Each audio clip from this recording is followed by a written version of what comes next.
అయి ఉన్నాయని మనం అందరం తెలుసుకోవాలి. ఈరోజు హిందూ ధర్మం మీద, హిందూ మతం మీద, సనాతన ధర్మం అని ఒక కాన్సెప్ట్ మీద దాన్ని ఆయుధంగా చేసుకొని రాజ్యాంగాన్ని ఉల్లంఘించేటువంటి ప్రయత్నం చేస్తున్న తెలుగుదేశం పార్టీని కానీ, పవన్ కళ్యాణ్ కానీ, లేకపోతే భారతీయ జనతా పార్టీ మాధవ్ని కానీ ఎవరిని కూడా వదిలిపెట్టే సమస్య లేదు. ఎందుకు అంటే ఈరోజు రాజకీయాలని మతంతో మిక్స్ చేస్తున్నారు. మనమేమో రాజ్యాంగం కాపాడాలని మన ప్రయత్నం చేస్తుంటే మతంతో మిక్స్ చేసి రాజ్యాంగాన్ని, అసలు లడ్డూ మీద జరుగుతున్నంత చర్చ, తిరుమల లడ్డూ మీద జరుగుతున్నంత చర్చ ఇంకా ఈ రాష్ట్రంలో ఏ సమస్య మీదైనా జరిగిందా? ఏ సమస్య మీదైనా డిబేట్లు పెట్టారా? రోజుకు ఒక చిన్నపిల్ల మీద రేపులు చేసి చంపేస్తున్నారు, ఒక్కడ చర్చ లేదు.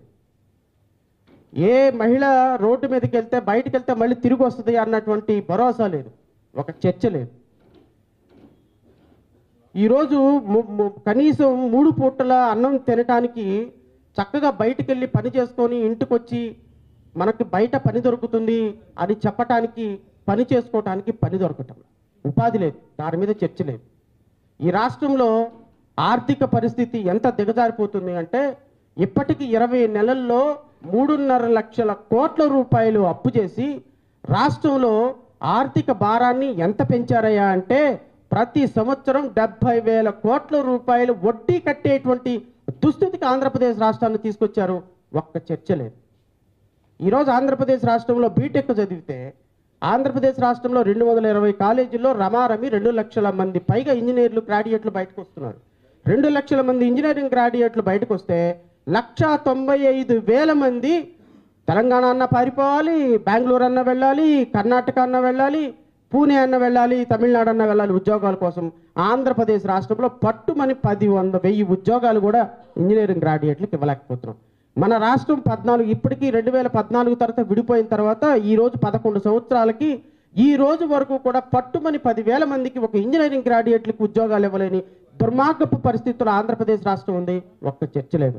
చర్చ దేని మీద జరుగుతుంది అంటే ఎస్సీ ఎస్టీల మీద దాడుల మీద చర్చ లేదు, ఎస్సీ ఎస్టీ పథకాల నిర్లక్ష్యం మీద చర్చ లేదు, సప్లై నిధులు మొత్తం డైవర్షన్ అవుతాయి దాని మీద చర్చ లేదు, మీడియా చర్చ పెట్టదు, తెలుగుదేశం పార్టీ చర్చ పెట్టదు, ఏమి చర్చ పెట్టదు. వీళ్ళకి తెలిసిందల్లా ఏంది అంటే ఎవరైనా ఒక పాప మీద ఒక చిన్న ఒక పాపని ఏదో ఇబ్బందికరమైన పరిస్థితి చేశాడని ఒక ఆరోపణ వస్తే చాలు వాడిని చంపేయటం ఒకటే మార్గం.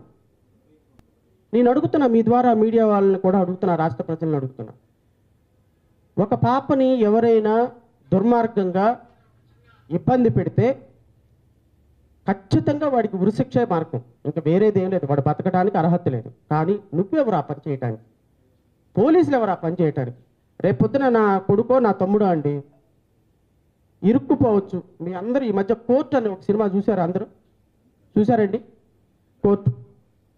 కోర్టు అనే సినిమాలో ఆ అమ్మాయి అబ్బాయిని తీసుకొని ఒక లోపలికి వెళ్తుంది. లోపలికి వెళ్ళిందని ఈ అబ్బాయి రేప్ చేసేసి ఉంటాడు అని చెప్పేసి ఆ అబ్బాయి మీద కేసు పెట్టి 20 సంవత్సరాలు జైలు శిక్ష చేస్తాం. లోపలికి వెళ్ళి వచ్చిన అమ్మాయి ఏం చెబుతుంది? లోపలికి వెళ్ళి పెళ్లి చేసుకున్నామండి, ఏమీ లేదు, బొమ్మలాట ఆడుకొని వచ్చామని చెప్తుంది. నిజంగా అక్కడ ఏం జరిగిందో లేదో ప్రాసెస్ తేల్చాల్సింది ఎవరు? న్యాయస్థానాలు. కానీ ఏం చేస్తున్నారు? ఎన్కౌంటర్లు చేసేస్తున్నారు, వాటర్ ఎన్కౌంటర్లు చేసేస్తున్నారు. దీని మీద చర్చ లేదు. ఎందుకు చర్చ లేదు అంటే లడ్డూ అంశం. ఈ లడ్డూ అంశాన్ని రాజకీయం చేసి అసలు దాంట్లో పంది కొవ్వు, బీఫ్ టాలో అంటే దున్నపోతు కొవ్వు, పిగ్. పవన్ కళ్యాణ్ మాట్లాడిన మాటలు నేను చెప్పిన మాటలు కాదు ఇది. గౌరవ ఉప ముఖ్యమంత్రి గారు స్పష్టంగా సూటిగా రాష్ట్ర ప్రజలతో చెప్పిన మాట, పంది కొవ్వు, దున్నపోతు కొవ్వు, ఫిష్ ఆయిల్, చేప నూనె, ఈ 3 కలిసింది కలవటం మాత్రమే కాదు, ఈ 3టిని తీసుకొని వెళ్ళిపోయి అయోధ్యకి కూడా 1,00,000 లడ్లు పంపించారని ఇటు వెంకటేశ్వర స్వామికి అటు శ్రీరాముడికి ఇద్దరికి కలిపి, ఈ ఇద్దరు భక్తులకి కలిపి ఈ దేశంలో ఇంత దారుణాలు జరుగుతున్నాయి అని చెప్పే ఒక ప్రయత్నం, కులాల మతాల మధ్య సంఘర్షణ రేపేటువంటి ప్రయత్నం. దీనికి కాకుండా సనాతన ధర్మాధికారి యొక్క స్పీచ్లో ఇంకొక మాట ఏంటి అంటే, ఇలా హిందూ ధర్మం మీద దాడి జరిగింది, ఇదే దాడి క్రిస్టియన్ల మీద జరిగితే ఊరుకుంటారా? ముస్లిమ్స్ మీద జరిగితే ఊరుకుంటారా? ఏం హిందువులు బయటకు రారా? హిందువులు రోడ్ల మీదకి రారా? ధర్మం నాశనం అయిపోతుంటే రోడ్ల మీదకి రారా? ఆ వెంకటేశ్వర స్వామి ప్రసాదంలో అవమానం జరిగితే, జంతు అవశేషాలు ఉంటే రోడ్ల మీదకి రారా? రోడ్ల మీదకి వచ్చి గొడవ పడరా? సనాతన ధర్మాన్ని పరిరక్షించరా అని మాట్లాడినటువంటి ఉప ముఖ్యమంత్రి, ఇన్ని దారుణాలు జరుగుతుంటే రాష్ట్రంలో, ఇన్ని వందల మంది ప్రాణాలు పోతుంటే రాష్ట్రంలో, ఇంతమంది దళితులు ఆహాకారాలు పెడుతుంటే రాష్ట్రంలో ఒక స్టేట్మెంట్ ఇచ్చాడండి. ఒక్క స్టేట్మెంట్. ఇది కూటమి ప్రభుత్వం యొక్క పరిపాలన.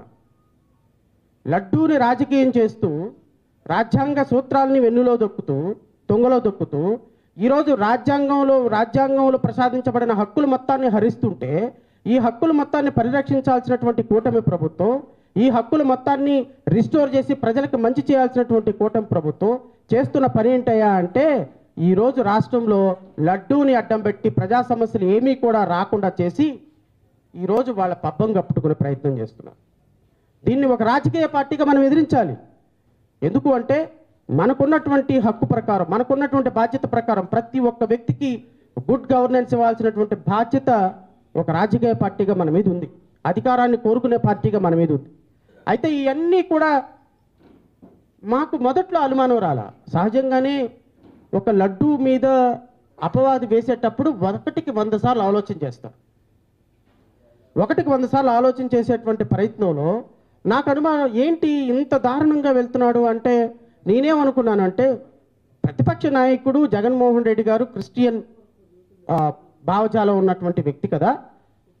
సో అలాంటి వ్యక్తి మీద బురద చల్లటానికి, హిందువులు మొత్తాన్ని అతనికి వ్యతిరేకం చేయడానికి ఇలాంటి రాజకీయపరమైనటువంటి దాడి జరుగుతుందేమని ఇనీషియల్గా నేను కూడా భావించాను. కానీ వెంకటేశ్వర స్వామి ఊరుకుంటారా? స్వామి ఊరుకోరు కదా. వీళ్ళు చేసినటువంటి పాపానికి ప్రాయశ్చిత్తం ఏ రూపంలో ఇచ్చారు అంటే,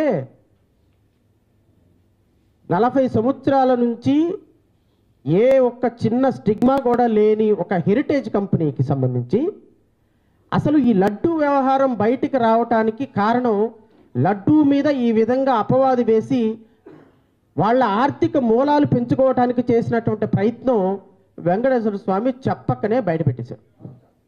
ఏ రోజైతే హెరిటేజ్ సంస్థకి ఆర్థిక మూలాలు చేకూర్చాలి అనే ఆలోచనతోటి, హెరిటేజ్ సంస్థకి ఆర్థిక మూలాలు చేకూర్చాలనే ఒక ఆలోచనతోటి లడ్డు మీద బురద చల్లటం ప్రయత్నం చేశారు. మీరు అందరూ కొద్దిగా క్షమించాలి, నేను ఒక 10 నిమిషాలు ఎక్కువ మాట్లాడతాను. ఎందుకంటే మనం ఏ కాన్సెప్ట్ తోటి ఈ రౌండ్ టేబుల్ పెట్టామనేది రాష్ట్ర ప్రజలకు తెలియాలి. తర్వాత ఒక్కొక్కళ్ళు పెద్దలందరి అభిప్రాయం తీసుకుంటాను. పెద్దలందరి ద్వారా ఒక నిరసన కార్యక్రమం చేస్తాం. ఖచ్చితంగా ఈ అంశం మీద రాష్ట్ర ప్రజలకు ఒక చైతన్యం పరిచేటువంటి ఒక కార్యక్రమాన్ని తీసుకెళ్దాం. అయితే ఏం జరిగింది అంటే, ఈ లడ్డూ వ్యవహారంలో 2024 జూన్ 11వ తారీఖున ఈ రాష్ట్ర ప్రభుత్వం అధికారంలోకి వచ్చింది. ముఖ్యమంత్రి అధికారంలోకి వచ్చారు, ప్రమాణ స్వీకారం చేశారు. అంతే కదా. జూన్ 11 అధికారంలోకి వచ్చిన తర్వాత, జూన్ 11 అధికారంలోకి వచ్చిన తర్వాత జరిగే ప్రతి పరిణామానికి బాధ్యత ఎవరు వహించాలండి? జోసెఫ్ గారు ఎవరు వహించాలి? గవర్నమెంట్ వహించాలి. ఫర్ ఎగ్జాంపుల్, జూన్ 11వ తారీఖు ముఖ్యమంత్రి ప్రమాణ స్వీకారం చేసిన తర్వాత తెల్లవారే ఒక పాపని ఒకడు మర్డర్ చేశాడు అనుకోండి, కూటమి ప్రభుత్వాన్నే కదా మనం నిందించాల్సింది. కూటమి ప్రభుత్వాన్నే కదా మనం నిందించాల్సింది. అలా కాదు, ఈ ఎస్పీని గత ప్రభుత్వం అపాయింట్ చేసింది కాబట్టి, ఈ కత్తి గత ప్రభుత్వంలో కొన్నాడు కాబట్టి, సో గత ప్రభుత్వంలో ముఖ్యమంత్రి బాధ్యత అని అనలేం కదా. సో లా అండ్ ఆర్డర్ ఏ రోజైతే నేను ఓతు తీసుకున్నానో ఆ రోజు నుంచి లా అండ్ ఆర్డర్కి నేను బాధ్యత వహించాలి. 2024 జూలై 7వ తారీఖున తిరుమల వెంకటేశ్వర స్వామి దగ్గరికి ఒక నెయ్యి ట్యాంకర్ వచ్చింది. 2 ట్యాంకర్లు వచ్చింది. ఆ నెయ్యి ట్యాంకర్లను ఏం చేశారంటే టెస్ట్కి పంపించారు. మనకు కూడా తెలియదు అది టెస్ట్కి పంపించారో లేదో తెలియదు, ఉందో లేదో తెలియదు. జూలై నెలలో వచ్చిన నెయ్యి ట్యాంకర్లు తీసుకుని వెళ్ళి టెస్ట్కి పంపించారంట. టెస్ట్కి పంపిస్తే ఆ టెస్ట్లో ఎప్పుడు టెస్ట్ చేశారు అంటే, నేను మీ ద్వారా రాష్ట్ర ప్రజలను కూడా కోరేది ఏంటి అంటే, ఒక నెయ్యి శాంపిల్ ట్యాంకులో నుంచి బయటకు తీయగానే వెంటనే గాలి అంటే ఓపెన్ అయిపోతుంది. ఒక సబ్స్టాన్స్ మిల్క్ ప్రోడక్ట్